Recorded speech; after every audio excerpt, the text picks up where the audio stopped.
Hi guys, ngayon nga pala ikakabit na natin yung bago nating bili na crankset, yung Weapon Omega 480 at yung fork din natin na Sagmit K4. So tara, simulan na natin.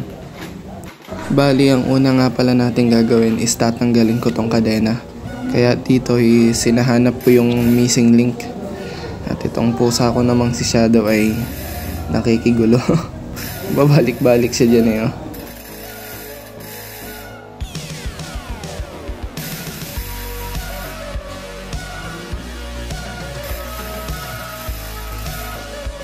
At pagtapos nga pala natin mahanap yung missing link ay itabi muna natin para malinisan.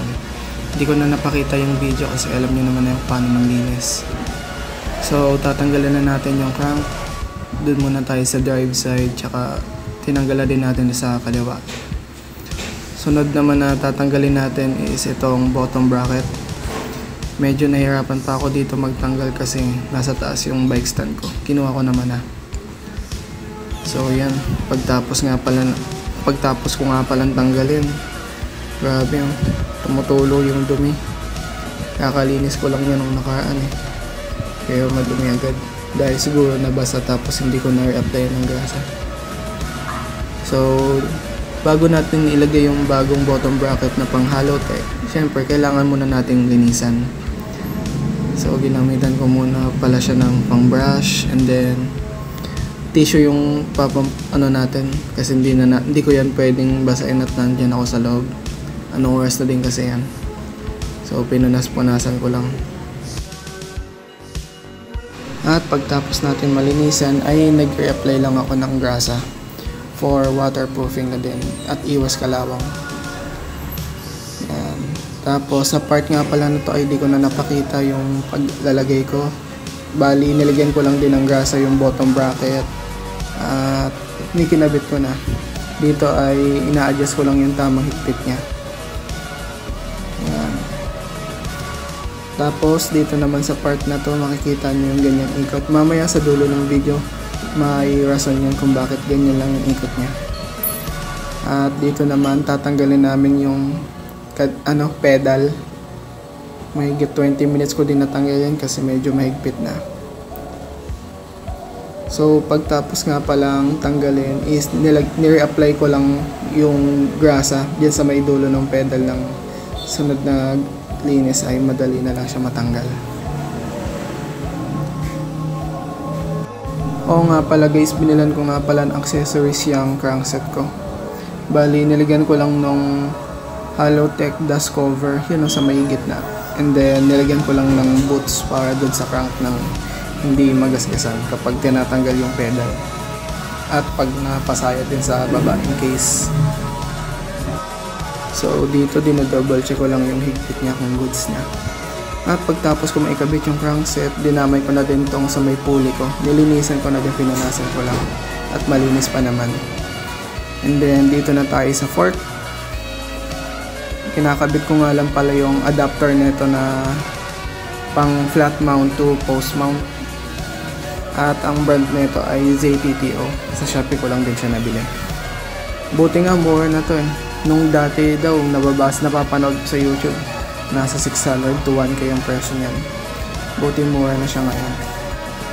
And then dito na tayo sa nakakabwisit na part. Dahil wala tayong tool na nut setter ay nag-DIY ako kung paano ko mapasok man yan. Ayan talaga yung flower nut nung headset ko na binili na Mountain Peak Aero. Ayan. Nagamitan ko ng kung ano-anong tools. Gumamit pa ako ng dumbbell para mailagay. Ang time na yan siguro mga 2:00 nagpopok pa ako dyan. At yan na nga. Yung iniskip ko na lang. Pinakita ko na yung tapos na proseso. Siguro mag-iisang oras ako ng proseso na yan. Kumain pa ako eh. Bago mailagay yan. Sinukuan nagutom. Kumain muna. Tapos pagtapos nun, ayan, lumusot na yung star nut. And then dito naman tayo sa fork. Tatanggalin natin yung lumang fork na nakalagay. Kaya unahin muna natin itong gulong. So tatanggalin muna natin yung gulong natin. Lagyan din natin ng blur at baka makita yung itlog. Ayan. Tatanggalin lang natin yung gulong at isusunod na natin yung fork.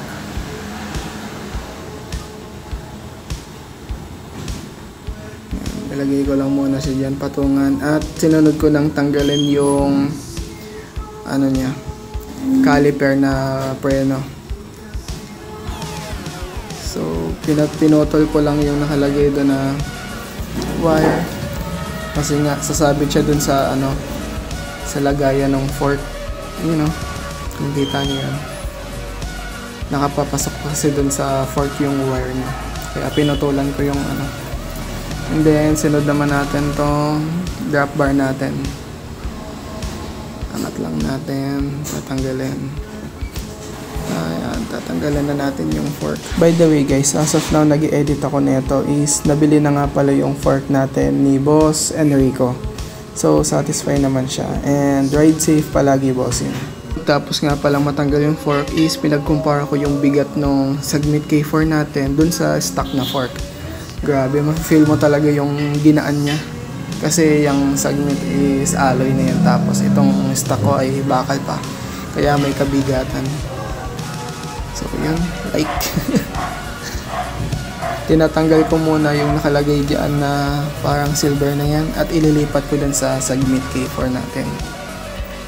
Pero bago yun, punasan muna natin. Tapos pagtapos punasan, ilagyan natin ng grasa tong Sagmit K4 na waterproofing at iwas kalawang. At nang smooth din yung ikot niya dun sa bearing. Pagtapos din palang lagyan yung fork, nilagyan ko na din yung steer tube niya. Steer tube ba tawag yun? Basta yun, nilagyan ko din yan. At nilagyan ko din yung kulay silver na yun na ilalagay.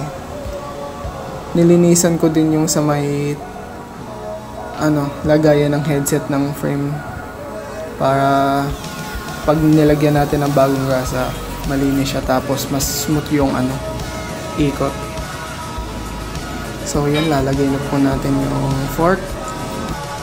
So yan, ilalagay na natin yung Sagmit K4. Tingnan yung mangyayari. Hulog boy! Bagong bago, bagsak. So pagtapos nga pala natin ikabit at maigpitan na yung fork, ilalagay na natin tong gulong at yung caliper. Ingat din at baka makita yung itlog. Maban pa. Pagalitan pa ng YouTube. So nilagyan ko nga lang pala ng zip tie. And then pagtapos nun, pumunta na ako dito sa ating crankset at kinabit ko na yung bagong kadena. Bagong linis na kadena. So ayan, tingnan nyo, magugulat ako dyan yun. Napanganga pa si Boy. Bali dito nga pala sa part na to is gulat na gulat ako dahil hindi ko in-expect na hindi nasasabay yung crankset sa pag-ikot ng gulong. So hindi na siya nagpe-freewheel, hindi na siya sumasabay. So ibig sabihin, kaya pala ng RD natin itong Hassens Pro 7. So update lang, kaya pala ng Hassens Pro 7. Ang kailangan ko lang palang palitan is itong crankset ko from squared taper to hollow tech. Ayun o, pansin nyo, napakaangas. Sumasabay na siya. Umiikot na siya, hindi na siya sumasabay. Tinesting ko nga pala yan simula sa pinakamaliit na cogs to pinakamalaki. So hindi na talaga siya sumasabay. Hindi din naman nai-stress yung RD natin at naka long cage naman. Hindi man lang nga umabot ng 5, nakalagay sa 5 o'clock yung RD, wala. Nasa 6 lang siguro. So yan, wala pa nga 6 eh. Parang nasa gitna ng 7 to 6. So yan, good news at maayos na ang ating crankset. Sa part na lang na to is ayusin ko na lang yung tono ng FD ko kasi nga nawala siya sa tono kasi tinanggal ko. Binabaan ko kasi yung FD. Bali dun nga pala sa fork is sasunod ko na lang siya papaputulan kapag tama na yung size sa akin at komportable na. Bali update ko na lang kayo sa iba pang video. So yun lang, please subscribe and thank you for watching.